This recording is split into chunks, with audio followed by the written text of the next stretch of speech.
Hello, little dreamers, and welcome to the Story Pillow. Tonight, we bring you a tale filled with humor, wit, and unexpected twists. It's the story of Chanticleer and Partlet, a clever rooster and hen whose adventurous spirit leads them into all sorts of curious situations. With each escapade, they show us the importance of partnership, quick thinking, and a touch of mischief to navigate the world around them. This is The Adventures of Chanticleer and Partlet from Grimm's Fairy Tales. 1. How they went to the mountains to eat nuts. "The nuts are quite ripe now," said Chanticleer to his wife Partlet. "You suppose we go together to the mountains and eat as many as we can before the squirrel takes them all away." "With all my heart," said Partlet. "Let us go and make a holiday of it together." So they went to the mountains, and as it was a lovely day, they stayed there till the evening. Now, whether it was that they had eaten so many nuts that they could not walk, or whether they were lazy and would not, I do not know. However, they took it into their heads that it did not become them to go home on foot. So Chanticleer began to build a little carriage of nutshells, and when it was finished, Partlet jumped into it and sat down, and bid Chanticleer harness himself to it and draw her home. "That's a good joke," said Chanticleer. "No, that will never do. I had rather by half walk home. I'll sit on the box and be coachman, if you like, but I'll not draw." While this was passing, a duck came quacking up and cried out, "You thieving vagabonds, what business have you in my grounds? I'll give it you well for your insolence." And upon that she fell upon Chanticleer most lustily. But Chanticleer was no coward, and returned the duck's blows with his sharp spurs so fiercely that she soon began to cry out for mercy, which was only granted her upon condition that she would draw the carriage home for them. This she agreed to do, and Chanticleer got upon the box and drove, crying, "Now, duck, get on as fast as you can." And away they went at a pretty good pace. After they had traveled along a little way, they met a needle and a pin walking together along the road, and the needle cried out, "Stop, stop," and said it was so dark that they could hardly find their way, and such dirty walking they could not get on at all. He told them that he and his friend the pin had been at a public house a few miles off, and had sat drinking till they had forgotten how late it was. He begged, therefore, that the travelers would be so kind as to give them a lift in their carriage. Chanticleer, observing that they were but thin fellows, and not likely to take up much room, told them they might ride, but made them promise not to dirty the wheels of the carriage in getting in, nor to tread on Partlet's toes. Late at night they arrived at an inn, and as it was bad traveling in the dark, and the duck seemed much tired, and waddled about a good deal from one side to the other, they made up their minds to fix their quarters there. But the landlord at first was unwilling, and said his house was full, thinking they might not be very respectable company. However, they spoke civilly to him, and gave him the egg which Partlet had laid by the way, and said they would give him the duck, who was in the habit of laying one every day.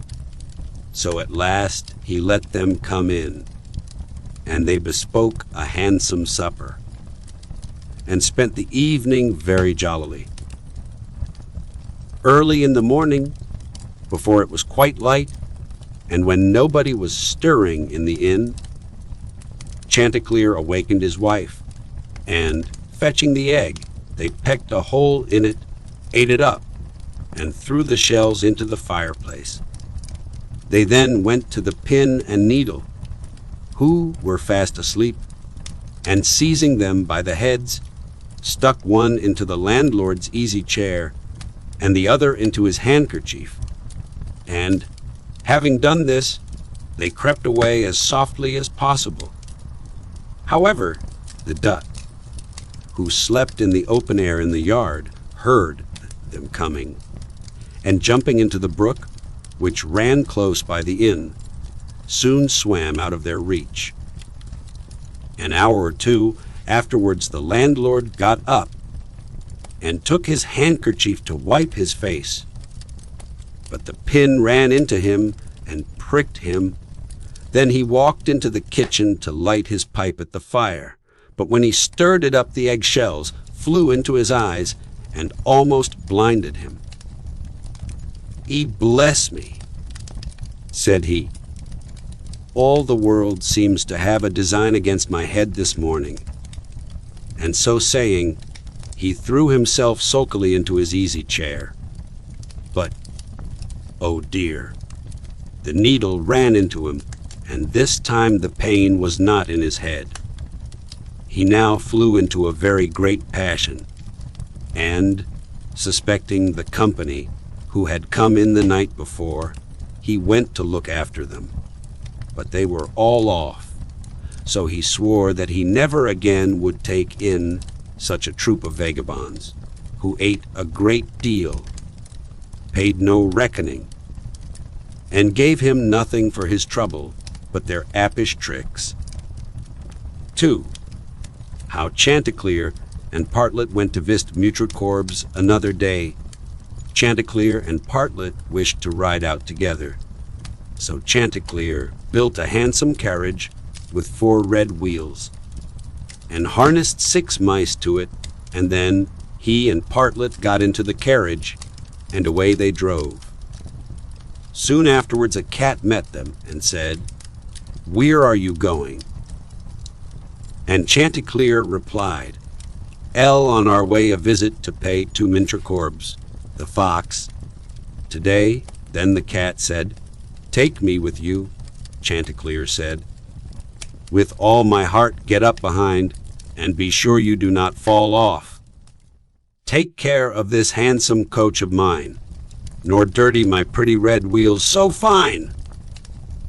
Now, mice, be ready, and wheels, run steady.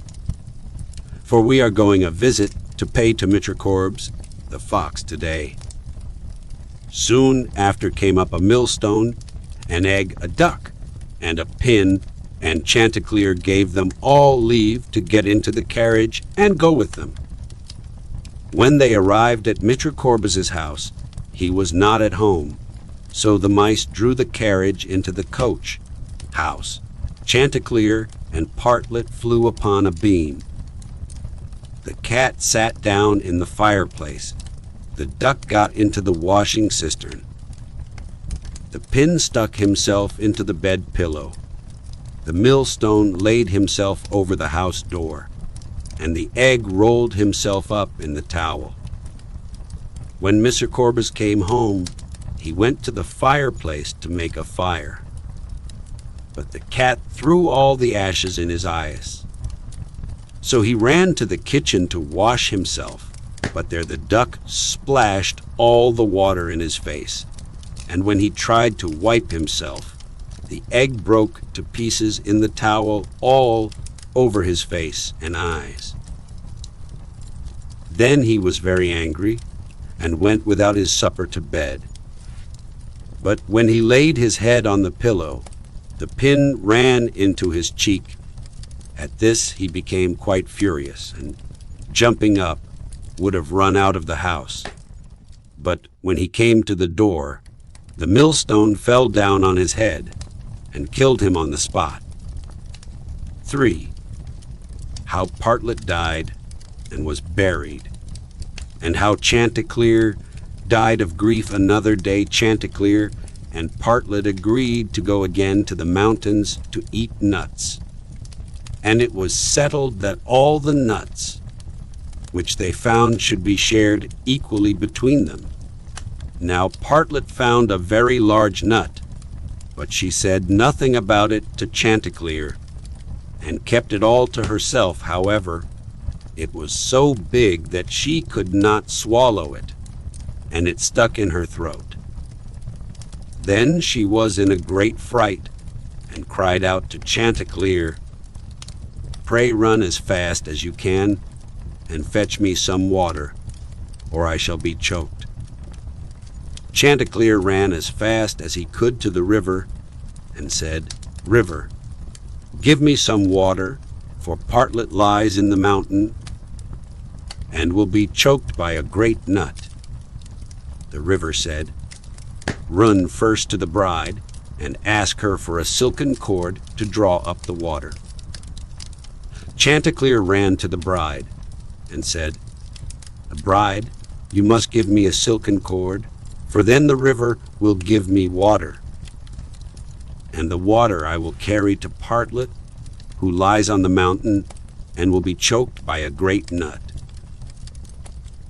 But the bride said, "Run first, and bring me my garland that is hanging on a willow in the garden." Then Chanticleer ran to the garden, and took the garland from the bough where it hung, and brought it to the bride. And then the bride gave him the silken cord, and he took the silken cord to the river, and the river gave him water, and he carried the water to Partlet. But in the meantime she was choked by the great nut, and lay quite dead, and never moved any more. Then Chanticleer was very sorry, and cried bitterly, and all the beasts came and wept with him over poor Partlet. And 6 mice built a little hearse to carry her to her grave, and when it was ready they harnessed themselves before it, and Chanticleer drove them. On the way they met the fox. "Where are you going, Chanticleer?" said he. "To bury my Partlet," said the other. "May I go with you?" said the fox. "Yes, but you must get up behind, or my horses will not be able to draw you." Then the fox got up behind, and presently the wolf, the bear, the goat, and all the beasts of the wood came and climbed upon the hearse. So on they went till they came to a rapid stream. "How shall we get over?" said Chanticleer. Then said a straw, "I will lay myself across, and you may pass over upon me." But as the mice were going over, the straw slipped away and fell into the water, and the 6 mice all fell in and were drowned. What was to be done? Then a large log of wood came and said, "I am big enough.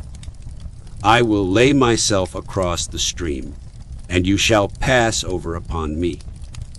So he laid himself down, but they managed so clumsily that the log of wood fell in and was carried away by the stream. Then a stone, who saw what had happened, came up and kindly offered to help poor Chanticleer by laying himself across the stream, and this time he got safely to the other side with the hearse, and managed to get Partlet out of it. But the fox and the other mourners, who were sitting behind, were too heavy and fell back into the water, and were all carried away by the stream and drowned.